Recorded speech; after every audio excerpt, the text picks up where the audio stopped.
Hey everyone, welcome to episode 3 of How to Build iPhone Apps, and today we're going to go over the MVC software design pattern, otherwise known as Model View Controller.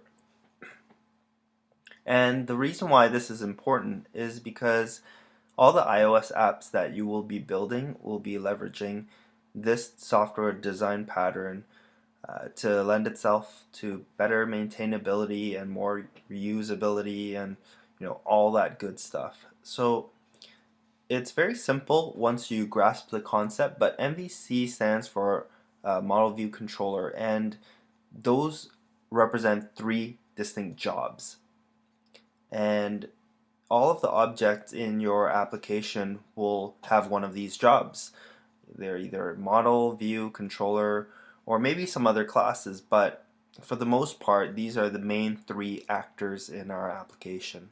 So let's go over what their roles are within your application. So model, we just talked about that, and what it represents is your data in your application, as well as all of the business rules and all of the logic and manipulation associated with that data.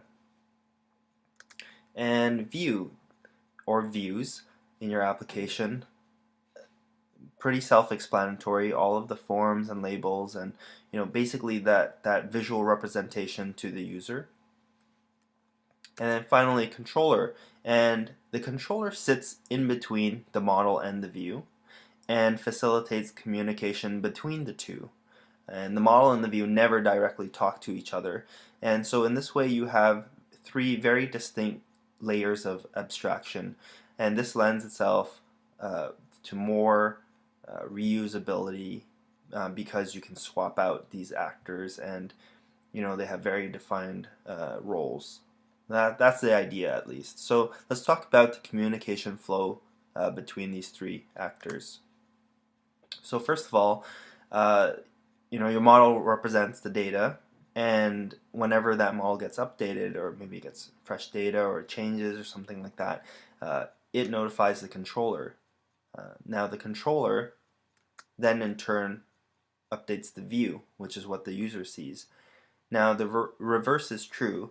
If the user interacts with your data, interacts with your application, the controller captures that user interaction, and then in turn it updates the model.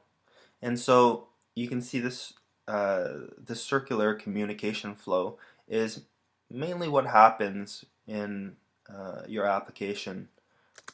However, the model never communicates directly with the view, and that's just the rule within this MVC pattern.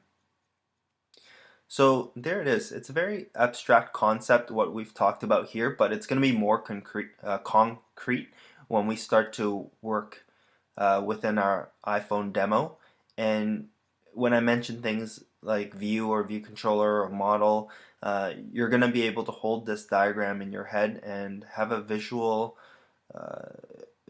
diagram of where those files sit within these three jobs. Alright, that was a quick one. So until episode 4, I'll talk to you guys soon. Bye.